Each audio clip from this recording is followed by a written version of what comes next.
Përshëndetje, ka pasur një kohë kur gjua shqiptare rrezikoi të zhdukej dhe gjithçka ndryshoi fal një libri. Sot do të flasim për një figurë misterioze, pikërisht atë të Gjon Buzukut. Jemi së bashku këtu me Gentiana Mingën, shkrimtaren dhe poeten, e cila do të na shoqërojë në këto rrugtim të këtyre rubrikave, të cilat i kemi titulluar Me syrin e zemrës. Përshëndetje Genta. Përshëndetje Mirela. Ginta, sot do të flasim pikërisht për këtë figurë që të them të vërtetën, kur ti vendose që të hapim këtë rubrikë. E propozova, fjalë e dur, për të hapur këtë rubrikë tonet me pikërisht me këtë figurë, të them të vërtetën, më bëre të mendoj sepse Gjon Buzuku, përsa ne e njohim si emër, dihet shumë pak. Kush ishte Gjon Buzuku? Mirela, propozimi im erdhi si pasojë mendimi shkoi një çik më larg. Me Gjon Buzukun ne mund të fillojmë me ekzistencën e dokumentuar, botimin e parë shqip, të një thuhet që mund të ketë qenë pa diskutim një klerik shqiptar, famulltar, ç'dihet për Gjon Buzukun.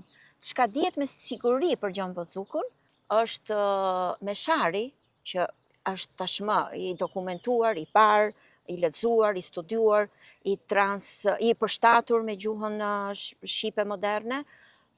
Do me thënë që ekziston ky prift që veten e tij, dhe ne s'kemi pse ta vëmë në dyshim, e quhen unë i biri i Bdek, që ka shumë gjasa të jetë Benedikt Buzukut, marr përsipër të bëj këtë punë shumë të rëndë, do me thënë përkthimin e pjesëve, mund të themi, religjioze, fetare, sepse këtu ndahet në 3 pjesë libri, në mënyrë që bota jon, dhe këtu ka shumë vend për të diskutuar, bota jon, bëhet fjalë për botën tonë si popullat, bëhet fjalë për komunitetin shqiptar, bëhet fjalë për grupe fetare shqiptare, të arrin të japin, të arrin të njohin Zotin tonë nëpërmjet të gjuhës anëtare shqipe.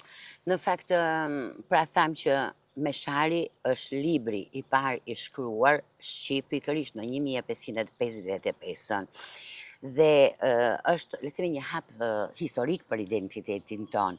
Dhe doja pikërisht pra të fillonim me një frazë, me fjalin e parë të këtij libri që thot: Unë Don Gjoni, biri i Bdek Buzukut. Këto janë fjalët e para të shqipes së shkruar në fakt. Edhe që është shumë emocionuese.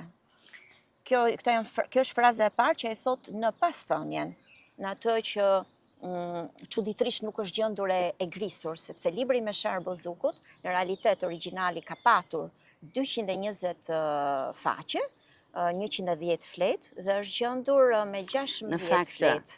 Në fakt, do doja të kalonim pak më pas në këtë pikë, sepse doja pikërisht të theksoja këtë që Meshari, nuk e di nëse ekziston në një libër tjetër, po ka vetëm një kopje në botë.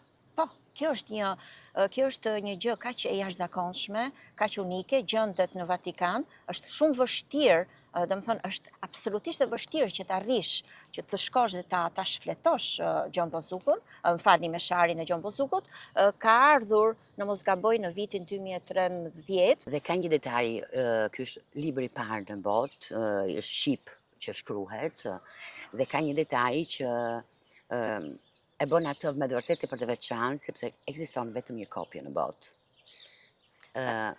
Nuk ka një...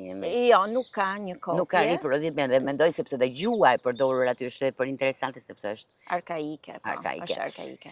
Dhe si çdo mister, dhe me Mesharin ndodhi pikërisht, apo jo Genta? Po, pikërisht kjo. Ne thamë që Meshari, sipas dëshmisë së vetë Gjon Buzukut, nis në 1953, dhe ai vetë thotë që e përfundon për 10 muaj në 1955. Pastaj nuk dihet më asgjë për Mesharin e Gjon Buzukut.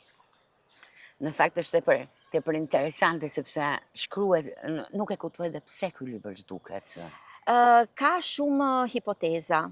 Një nga hipotezat, sidomos të mbrojtura nga Aurel Plasari, është që ka shumë mundësi që Gjon Buzuku u gjend në një situatë të vështirë. Duhet kemi parasysh që Shqipëria ishte sunduar nga tashmë Perandoria Osmane, Po nga njëra anë, në atë kohë flitej për reformën protestante, e cila, luteriane, e cila kërkonte që librat të përktheheshin, librat fetar të përktheheshin në gjuhën anëtare. Flitet që Vatikani, për t'ju kundërvënë si islamizimit të Shqipërisë, si në të njëjtën kohë edhe reformës së vetë protestantizmit, i doli pak përpara dhe toleroi edhe përkthimin e veprave fetare në gjuhë anëtare.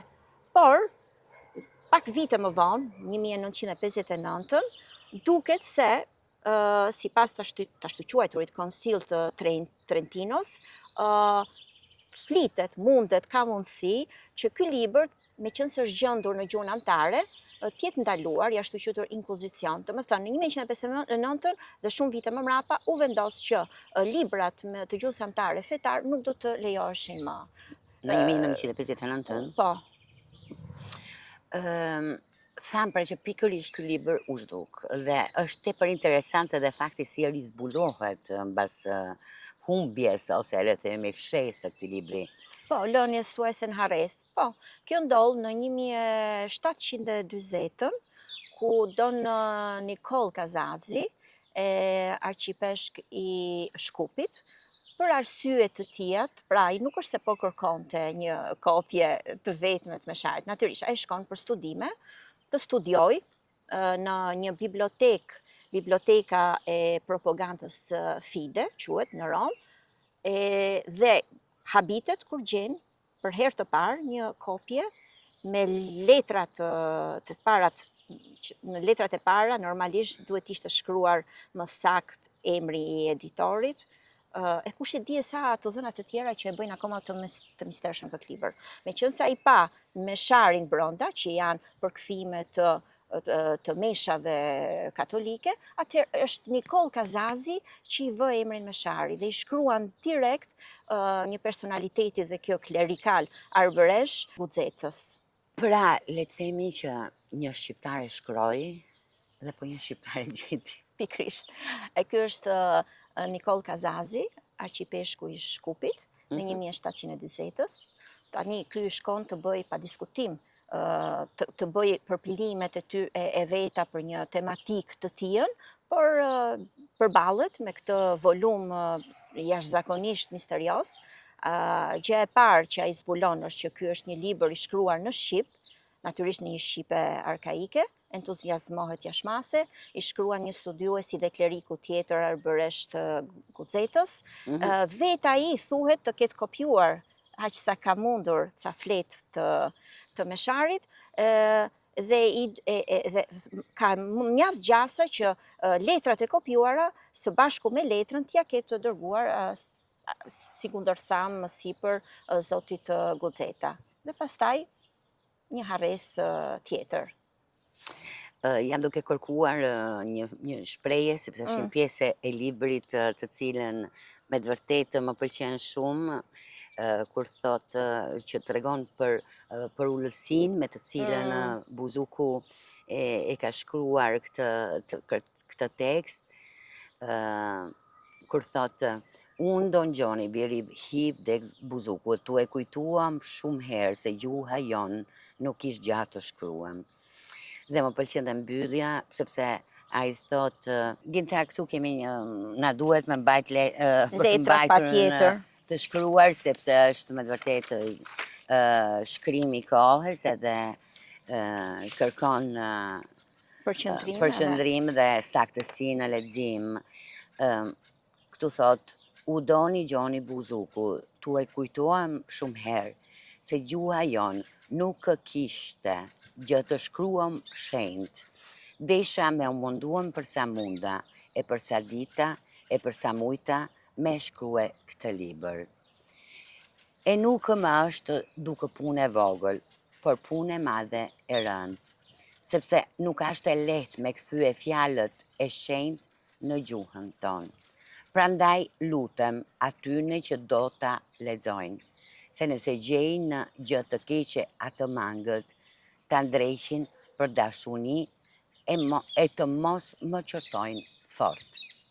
Besoj shumë e mrekullueshme. Besoj se kuptohet, sepse ajo është tashmë e përshtatur, sepse gjua është shumë origjinale, është goxha më arkaike dhe goxha më e vështirë. Dhe është marrë vetë e Qerem Çabeji për herë të parë në 1968 në mos gaboj, dhe studiuesi Namik Resuli. Duke folur pra pikërisht për këtë libër kaq të çmuar si Meshari, a mund të na tregosh pak çfarë gjuhe përdoret në të, si është mënyra të shkruarit? Atëherë, sipas mjaft studiuesve, kështu që unë sjell këtu absolutisht rezultatin e studimeve të ndryshme, thuhet që është një gjuhë arkaike, përdoret alfabeti latin, çka të bën të mendosh që i ka paraprirë pastaj alfabetit, krijimit, konfirmimit alfabetit tonë me Kongresin e Manastirit, ka gërmat latine, ka edhe huazime slave, dhe ka mes tyre edhe 5 gërma të veçanta fonetike që ai përdor për të zëvendësuar gërmat që atë kohë nuk ekzistonin, qën, thën, në mos gaboj, e të tjera. Përdor një ortografi, gjuhtarët thojnë ortografi improvizuese. Prandaj ai është lodhur me atë përkthim. Natyrisht, sepse krijon strukturën. Ai krijon strukturën që nga fillimi për diçka që nuk ekzistonte. Për diçka që nuk ekziston. Është me të vërtetë e mrekullueshme të shohësh se si Buzuku ndjen këtë nevojshmëri. Po. Për gjuhën, të sjellë pse mos shkruaj në një gjuhë, në gjuhën time, kështu që bashkëdhetarët e mi përveç të folurit, në të cilën sepse në alkohol dhe në atë moment shqipja vetëm flitesh, por nuk kishte diçka të shkruar apo jo. Po, kishte, atëherë, ka shumë mendime që pa diskutim që kishte, por jo të këtij formati, në këtë format të një libër të botuar në një shtëpi botuese pa diskutim të Venediktit, jo, të paktën nuk kanë ardhur deri tani. Vetëm formula e pagëzimit të Palëngjëllit, mikut edhe këshilltarit të vetës Skënderbeut, që është vetëm një frazë shqip për të ndihmuar shqiptarët që të pagëzonin fëmijët e tyre ku ishin gjendje lufte dhe nuk mendoni sa dashuri për gjuhën ka patur. Domethënë, më shumë se sa thjesht procesi fetar, ishte i rëndësishëm që ajo të thuhej në gjuhën shqipe. Identiteti. Sepse është me të vërtetë edhe unë uroj që këto rubrika sa do pak të ndikojnë në ata të cilët na dëgjojnë dhe na ndjekin për t'i bërë të kuptojnë se sa e rëndësishme është ruajtja e gjuhës, kudo t'i je.